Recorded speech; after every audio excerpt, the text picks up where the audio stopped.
All right, all right, all right. We are back. Hello, Hassan. I'm Hello, super happy to Jason. have you back on. Likewise. It has been a while, my friend. How you been, Jason? It's a pleasure to be here. But how you been? How's it been for you? Good, good, good. Busy life. I think we'll dive into it a little bit Absolutely. with both of us, but life's always blessed. And one of my buddies, I think, said, too blessed to be stressed, and that's how I continue to feel today. But before we get started today on a topic I really want to unpack with you, I just want to shout out. This is my 80th video. Thank you, appreciate it. Did not really even know that I'd gotten that far. And so to my 66 now subscribers, I just want to say thanks to them as well. I love anyone I can impact through these videos. And so to these 66, this video is for you as well. So there we And to the have it. new subscribers, welcome. To the new subscribers, welcome. Good forward thinking, Hassan. Good forward thinking. So I know we have not, I've been bogged down, and I know you've been bogged down. And to be honest with you, I haven't truly had the energy and the motivation necessarily in my life. And I know you've been going through a lot too. I think we've both been pretty bogged down, and um, but I love talking to you. Number one, you always inspire me, and so I really wanted to kind of unpack, navigating through life, through the hard times, the tough times, the challenging times, because um, no matter what the world brings us, whether it's recessions or high interest rates or can't afford to put food on the table, job layoffs, um, moving, job changes, loss of a friend, family. I think challenging times are just part of life, right? And so I really wanted to kind of talk to you about it. Just maybe share some of your personal experiences, and how you're really a positive dude. That's why I always want to chat with you, because even in the toughest times, I always see you remain optimistic and very forward thinking and positive thinking. So just really want to chat with you and see how things have been, and hopefully share some best practices through those challenging times. Absolutely, man. First and foremost, thank you for having me on here. And definitely, I have not been my most positive self in the last few weeks. Definitely with just the challenges that come by. I'll kind of highlight what my personal challenges have been and Yeah, sort please. of how to navigate through. So, on a professional level, I was a part of a layoff in a company that we worked at. It was a business decision for the company that was great for them, but obviously, when business and life kind of comes into the confines, when they kind of intersect, something kind of has to give. So I was part of the layoffs in January, myself and a couple of others as well, and as has been in multiple sectors as well. So that's been one thing kind of battling through. And another thing that what sort of hit me was Thanksgiving earlier last year. I guess Thanksgiving last year. One of my friends, she's about my age, she called me and saying she had a brain tumor. 27 years old, right? And aspiring med school student, beautiful mind, looking to get married. Gets her surgery done in December. In January, I get the news of the layoff, but then I get a news saying that her brain tumor is cancerous. So it's not just one thing, it's the other. So what a time to hit perspective of, as I'm going through this lull thinking, woe is me, here is somebody kind of battling life and going through those moments. And so there's been some intersecting themes of what we've kind of come up with for best practices and how to navigate through. Um, the first one was something which she inspired me on was when we reached out to her, we asked her, what kind of friend are you looking for right now? Are you looking for someone to be like, hey, let's live it up, let's find some trips and get this going? Would that be in poor taste? Do you want us to grieve with you? And when we put it on her perspective, she beautifully navigates. So sometimes she said, guys, I don't know. Other times, like, you know what? When I go through chemo, grieve with me, but when my chemo rounds are done, let's plan something fun. And she's like, just ride the train with me. And so really knowing what does that person need and putting themselves in their shoes. And that really put me in perspective of how I can navigate my own trials and tribulations. When you hear of tragedy, of, hey, we have a brain tumor, hey, you lost your job, hey, you lost your house, immediately you are blessed with a circle that innately wants to give you a hand. We've all heard the Louis C.K. stand up, right? Like, oh, at a funeral, everyone says, anything I can do for you, like, let me know. And then obviously he goes down his bit. But even in funerals, people want to help you. And it's in those moments, as hard as it is, maximize it.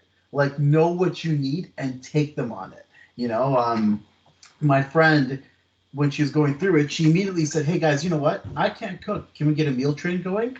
Her friends picked it up, said, let's get that going. It was that fluid. And how I could apply that to myself was, as soon as people reached out from my former company, hey, how can we help? Immediately I was like, you know what? LinkedIn recommendations will go a long way. Reason being is that they've grown to know me. When a recruiter is looking at my profile, they don't know who Hassan is. They just know the professional experience. The who comes through the recommendations that kind of speaks to the soft skills, dedication, what have you. So as many people as I could reach out to, like, hey, if you could, this would be great.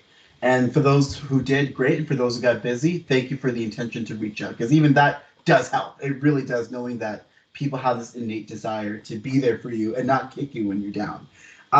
So number one, if I were to ever give best practices to anybody going through hard times, maximize the help around you.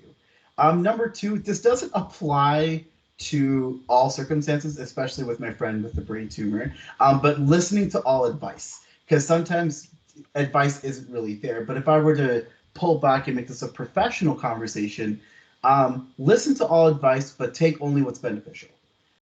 You don't know what you don't know, right? Like for me, I'm confident in my interviewing abilities, but if someone were to give me advice, there's always something you didn't consider, something you didn't quite fine tune, and you're like, yes, absolutely, let's take that piece of feedback. The other one that I kind of thought about was more, again, career driven, but it's a numbers game. For those of you who are currently unemployed right now, the unfortunate ratio, and I learned this as a business development rep when I was outbound prospecting, the ratio is always 100 to 1. 100 applications for one bite. It's not a hard and fast rule. Sometimes you may get lucky. I myself have applied to 425 jobs in counting from January till now. And it's resulted in about 10 interviews and a lot of rejections, which has led to the next point. Feel the pain as it comes. One of the biggest things that we learned from our friend who, when she got the news of her brain tumor and her brain cancer, she asked me, how are you doing, Hassan? I'm like, well, how Hassan's doing is immaterial in relation to how you're doing. And she, in her beautiful heart, said, no, like, feel your pain. Tell me, like, what's going on? I'm like, I'm going through this, but I'll figure this out. She's like, no, feel it. Whatever it is, feel it. Difficulty is difficulty, wherever you are, however it hits you. And it was a beautiful soul, but it was also something that hit hard, was that when you lose a job, when you get a rejection email, rejecting from you 5 stages, 6 stage, you're out the door. Some people say, oh, you're one rejection closer to that job, or hey, it wasn't meant for you, all these things, great sentiment. And we try to do that to ourselves, but then we still feel torn because you feel grief in here, but mentally you're moving forward here. But find synergy, feel the pain. Oh man, that sucked. I put time into this. Feel it and then move forward, assess, move forward. Because the second you kind of think with your brain, feel with your brain, think with your heart, you're a recipe for disaster. Feel with your heart, think with your brain, and find synergy that way. And number 5 and 6, I'll too quickly, pace. Pacing ourselves is a big thing. You know, for my friend who's going through her chemo, they could have done one big blast at once, but she wanted to pace herself. And that wisdom was even within me for job searching. Granted, I'm not trying to compare the two, not saying brain cancer and unemployment are the same at all, but I'm saying these are the wisdoms that I learned from my friend and how I could apply it into my own life. Like you guys have heard me say, I have 425 jobs, and after 350, I was done. I said, I Wow. cannot apply to a single job more. And thanks to my career coach, Daphne Gale, she said, hey, let's try doing 5 a day and 1 hour of Mm, job applications. That's it. And pick the yeah. five you like. And if there's a sixth one you love, throw for it. That then got me to where I wanted to go and pacing and scaling myself back up. So pace was a big one. And lastly, keep in touch with people who are going through what you're going through. Mm, Because at the end of the day, as great as our wives, our spouses, our children, our friends are, they don't know what you're going through, right? Like it's when you have a former colleague, there's some beauty in it. Number one, it's a familiar face. Like, wow, how are you doing?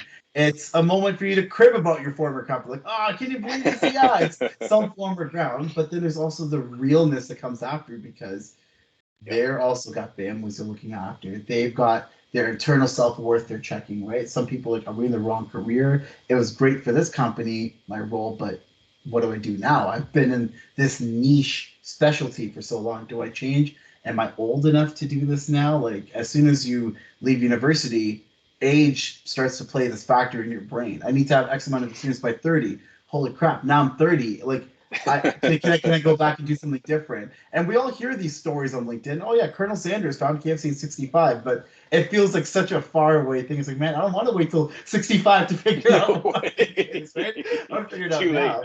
Yeah. So I guess the final piece is stay in touch and keep up with those who are going through the same struggles as you. There's a saying, misery loves company. So I would ill advise against kind of making it like a cribbing roast session, but there is something about unity, like be unified in what binds you. Find the thing that binds you and stay unified. Use that as your means to keep up. Yeah. Um, and I'm fortunate that I'm able to keep up with people, who are also job hunting. Every week we have a pulse. Hey, you find something doesn't this suck? Yeah, don't worry, next one. And that's definitely been a huge help. So for those of you who have been in my life going through that, if you're listening, shouts out. Yeah, that's kind of my take. But I'd love to hear your thoughts and your experiences when you've gone through troubled times and what have been your best practices. I'm still like I've taken a lot of notes. I want to shout out firstly to your friend that's going through that. My heart definitely goes out.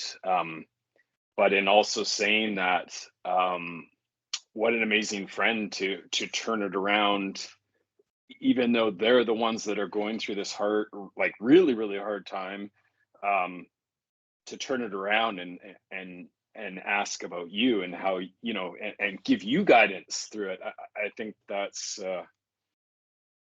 pretty remarkable, to say the least. So yeah, where do I start? I'm gonna first go. I'm a horrible writer. My penmanship is horrific, but I've made a lot of notes. The first place I'm gonna go, talked about, people are there on the same boat as you. I'm a huge believer in strength in numbers. I think in life we all go through some turmoil.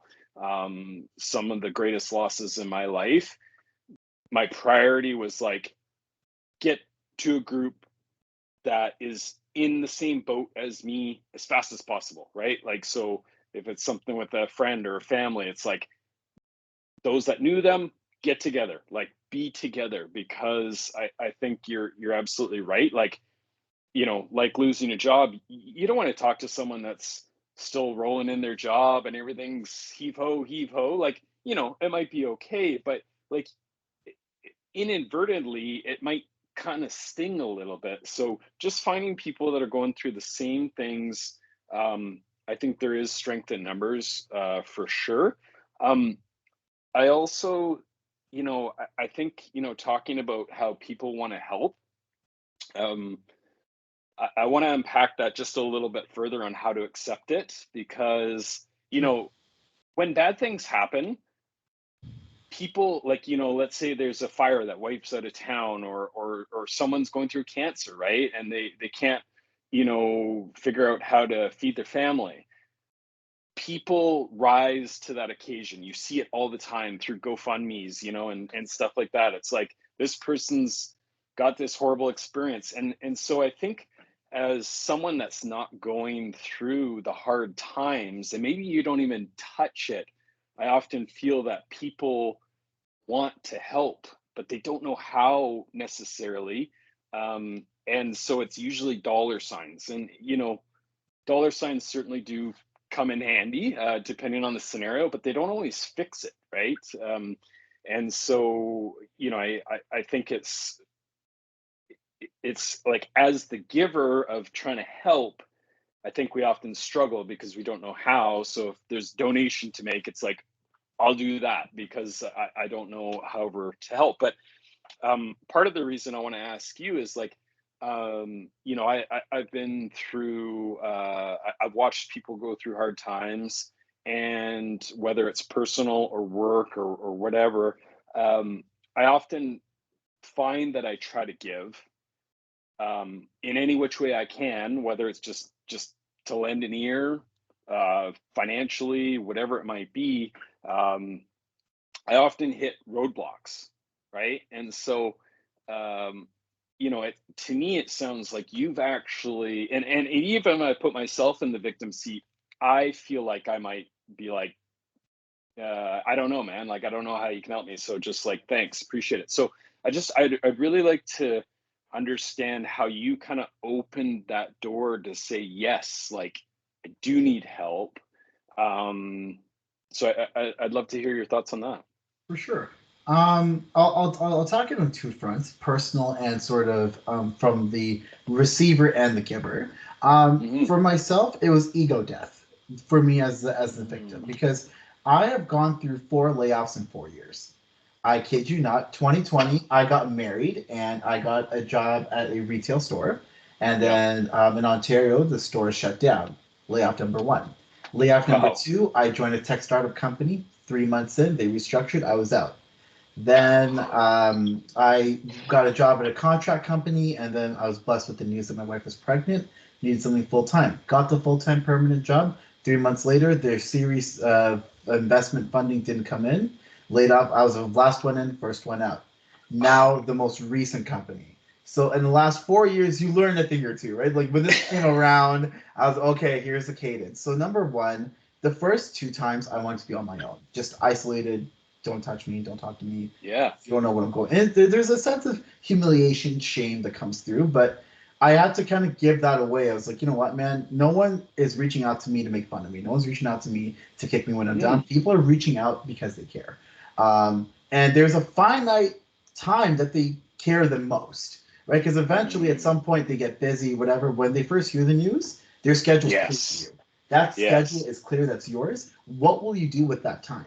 So that's where I started to learn what helps me. Actually, credit to my former manager when I was even learning on her team of how to ascend. She kept asking me, "How can I help you? How can I help you?" And I Hmm. learned in myself, how does Hassan maximize someone's time? So I started recording sessions, what have you, and that's what got me there. So when this news Nice. came, the first thing I did was I took the advice from my old colleague Dorina, who said, "Hey, get LinkedIn recommendations." So anybody who said anything we can do, leadership, I was like, "Yep, LinkedIn records. Let's Yes. do that." Yeah. Number two, when I got the career services role, I had an interview that week when career services came. I recorded my interview and said, "Hey, can you look at my 30-minute interview and break it apart? Like, this is how I will retain the most feedback." And as the weeks went on, she started dissecting my LinkedIn, what have you. But Yeah. as the person who needs to receive the help, as bleak as it is, you have to think of, okay, like, let's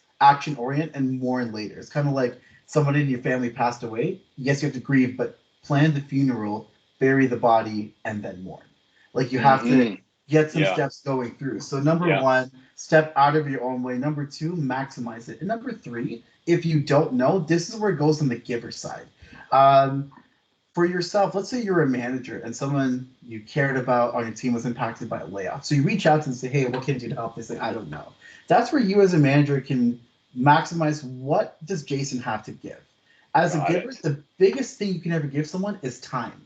So if Hmm. you have an hour, hey, you know what? Let's book an hour. Let me look at your resume. Like I've been in this game for a little bit. Let's look at that. Have less than half an hour. Maybe, hey, let me write you a recommendation. Like, keep this on file whenever you need it. Maybe send them some jobs. Hey, you know what? If you're interested, can I keep an eye out for you? Dedicate 30 minutes of your time. Then once your time gets less, that's when the dollars go a little bit more. Then it's like, hey, let me send you a gift card to cheer up on a Friday. Have you eaten? Now I've been pitching pennies. You know what? Here's an Uber Eats gift card. Order something fun. It's a Friday. Like, get yourself out of the situation. Right. Start from what your maximum time is and go from there. But also,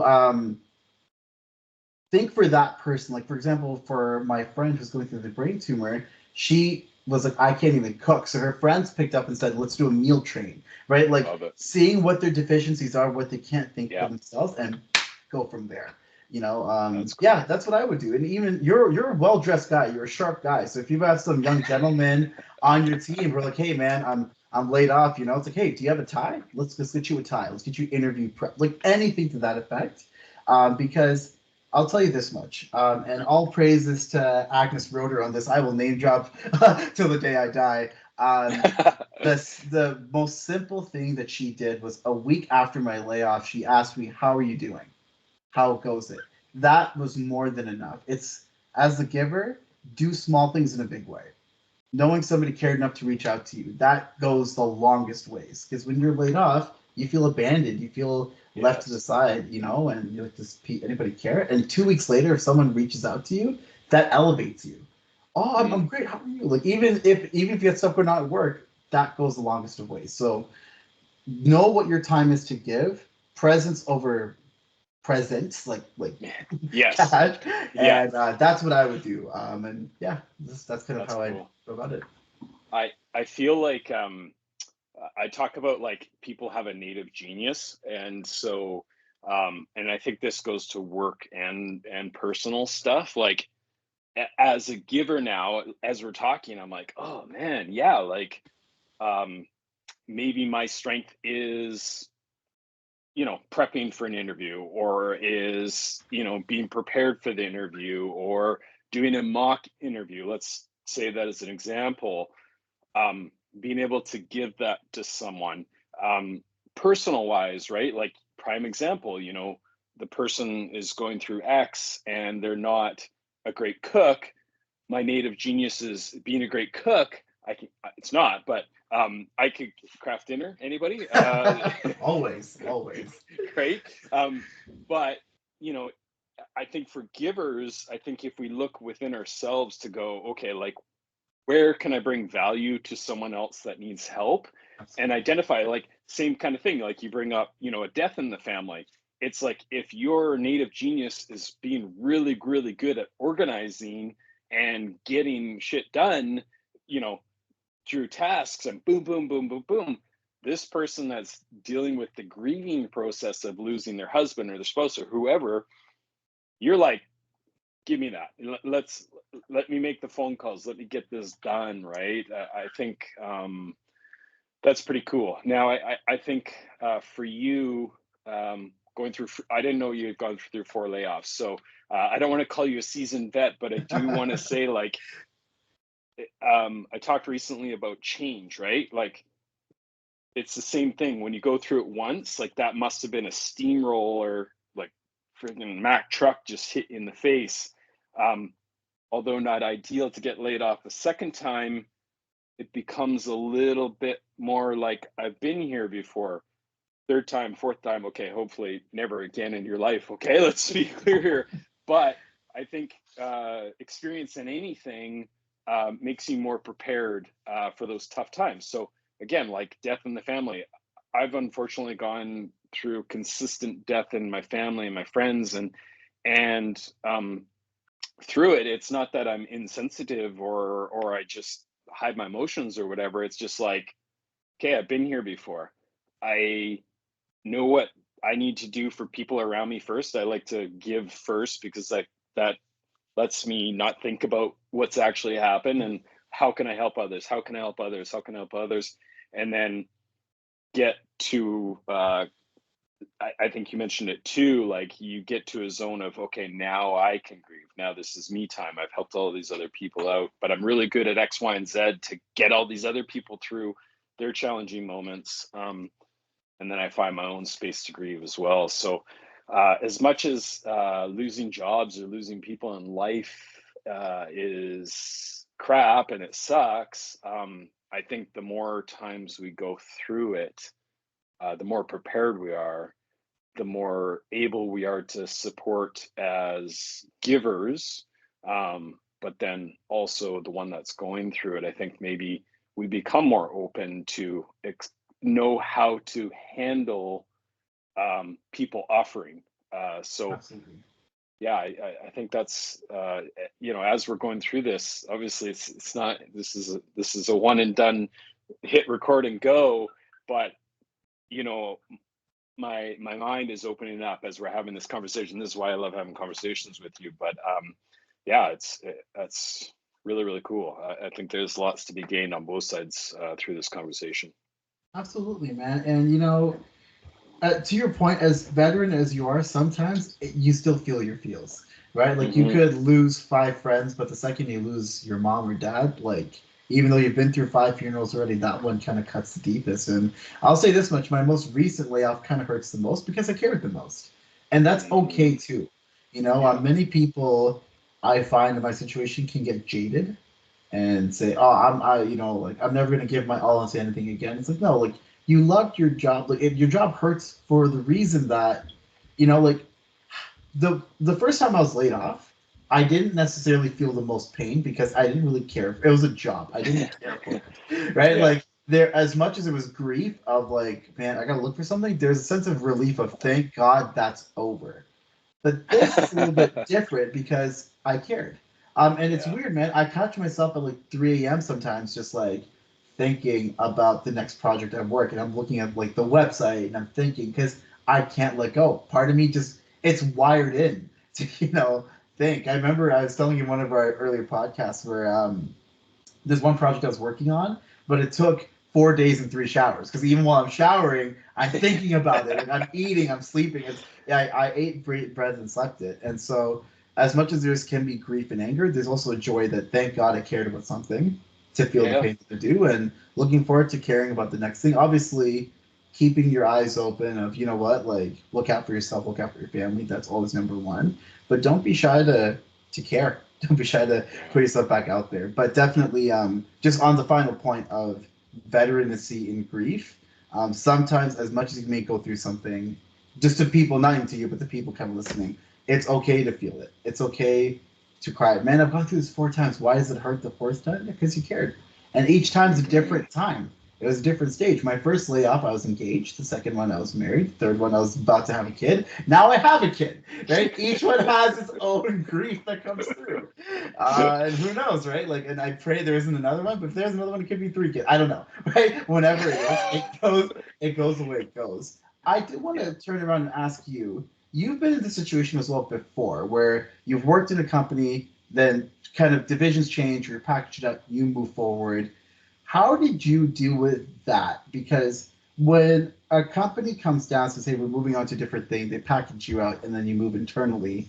What were the emotions you felt? Do you feel a sense of greater understanding that hey, this isn't Jason, this is a company decision, or is there a part of you that says, man, I was really looking forward to this project. I love these people I worked with. Is there a sense of self that you feel when it's like a bigger decision than you? Like, how do you navigate through that?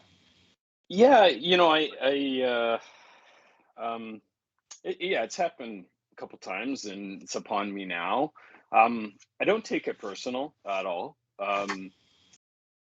Business is business. I think if anything, it gives me a greater gratitude for the journey that I've already been given.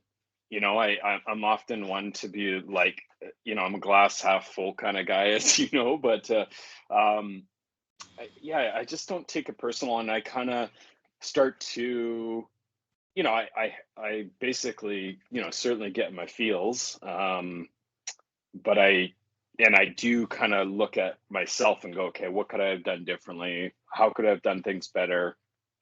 Did I truly give it my all? Um, and I think that's just something that you have to go through. But then I quickly, not quickly, a lie, that's a lie. I will eventually get to a point where I'm like, this is cool. This is, I'm just going to be excited for what's next. That's the only option I have. There's no going back, so I can stick in the miserable zone and be unhappy and fearful. I mean, reality is it can be scary, but I try to look at it and go, okay, this is my fate, right? This is my something different or bigger is calling me, and I try to just move forward with that mindset. Like, I don't know what it is yet. I don't know what tomorrow brings, but I'll get there when I get there.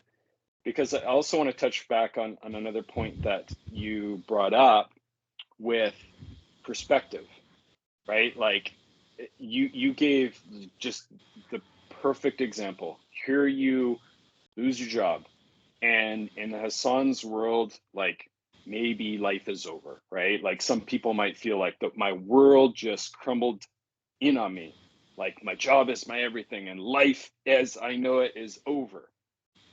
And then you have a friend that gets diagnosed with cancer, which is like the worst thing in the freaking world. I do not know how this is still part of our lives and it's not been fixed. But either way, all of a sudden you're like, I love this woman is fighting for a freaking life, right? That's perspective, right? Like, I lost my job. Who freaking cares? I'm healthy. I woke up today. I am breathing. I have my wife. I've got my kids. Like, life, I, I, today is the present, right? You know, Mm-hmm. that's why they call it the presence. That POV and that point of view, just like bam, just like smack you upside the back of the head. Why am I complaining about losing my job? I'm healthy. Let's move on. You know, I think that is it's not something I want anyone to go through, but it is a reality check, right? Like, we're all gonna die. Your job is here today, could be gone tomorrow. But if you're still here, you got life to live, man, and Absolutely. that's a good reason to be optimistic about anything. So I will attack one statement that you made, and I love it to death because it's who you are. But for those of us who aren't the Jason Lamberts of the world, um, when you say I don't take it personally, but you are yeah, able to still feel your feels, what is your advice to young professionals to not take it personally, even if it is something that's maybe uniquely within themselves? Maybe you have that brain that you just see things from that bird's eye view. But guys like us, let's assume you got an employee who's been through this 4 times. You might have to feel like, man, is there an omen? Did I bring this on you guys? There is a personal sense people can feel. How do you not take it personally? well, you just gotta. It's a good question. Um, you're only hurting yourself though. That's the whole thing, right? Like, and certainly at a younger age, I would definitely take it personally more so. But um, I think you just have to look in yourself in the mirror and just be like, yo, like, did I give my everything every single day? And if you didn't, well, then maybe you have some cracks. But if you honestly said, I did everything within my heart of hearts every single day, I showed up, I did my best. Um, I think you have to just say, I gained the experiences I did. I got the time in I got good relationships, I got good connections, and I did my best. And I just need to move forward because anything that you think negatively about the company, negatively about, you know, anything, the only person that is hurting is yourself, right? So get over it because the business is moving forward. They've done what they need to do to make things better. You gave your time in, you put your time in, you gave it your all. Um, if you're angry or you're upset or you're in pain, you're the only one that feels that. And so it's not healthy to hold that in a grudge or anything like that. So that's my only words of wisdom is just look in the mirror. Did you do your best? Yes, move on. Because you also still, you might have lost your job, but you still have the years of experience, the Mm-hmm. knowledge you gained, the relationships you gain, the connections. Like there's always something you can pull that you can take as positive. So that's my 2 cents. It's the old resentment saying. Resentment's like drinking rat poison in hopes that the rat dies. It's I'm not sure if you've heard the saying before, but I've heard it commonly, No. right? It's when you hold it in your heart. Yeah, it's when you resentfully hold it in and you're drinking the poison, and like, oh, Yep. it's something with the company, right? Like you feel these things against the company, but the company's still here and you're sitting with it. Yep. I guess we'll conclude it on this point, and what I've heard from you and kind of my preconceived notions in of because I feel in a better state now than I did 7 weeks ago. A lot of it's come through the acceptance of it is what it is. It's out of my hands. Yep. Another thing you really mentioned that I wanted to touch on was gratitude. It seems acceptance and gratitude seem to be the biggest anecdotes through like sorry the antidote, not anecdote, but poison vaccine to get through navigating tough times, whether it is health, professional, what have you, gratitude and acceptance. So, what is your final thought or advice and wisdom to the listeners on the state of acceptance and state of gratitude? How do you stay accepting of your state and how do you remain grateful? Mm. Um, pinch, pinch, pinch. Smack upside the face. Um, I think you tend to get tunnel vision at first line of shock, right? Like anything you hear, you just you can see this much, and all your peripheral is gone. So I think you need to give yourself some time to absorb. Um, get off the freaking phone because like scrolling crap, that's a mask. You're hiding what you're feeling in likes and scrolls and swiping all over the place nowadays. So I think you just need to find peace. For me, it's like walking. Like I need to go. Some people it's driving. Some everybody has their own way, but I think you have to give yourself some space to get to a spot of acceptance. Process it. Too many distractions. There's distractions all over the world. You will not get to that place, and then so you continue to not accept it.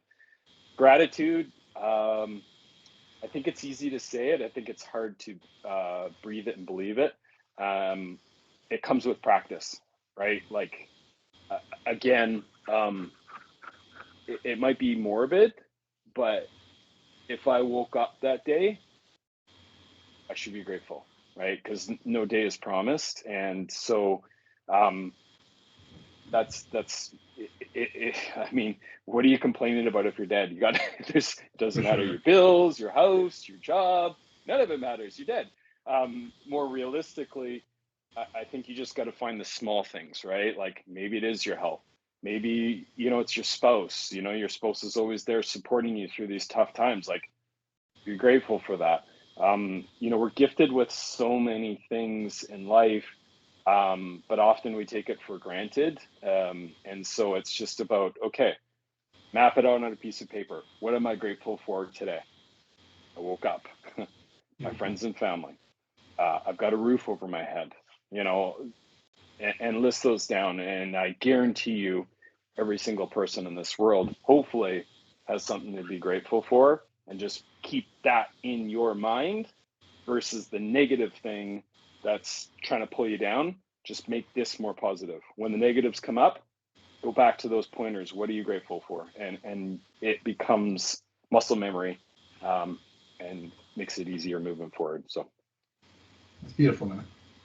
yeah, awesome. Well, a great conversation, Hassan, as always. I'm so grateful for our friendship and what this has been. For anybody listening, you're not alone. Hard times come. Um, I think humans are, if you look through the history of time, humans are resilient in so Beautiful. many different ways. And so this isn't new. Hard times are always there. And I think the strong survive.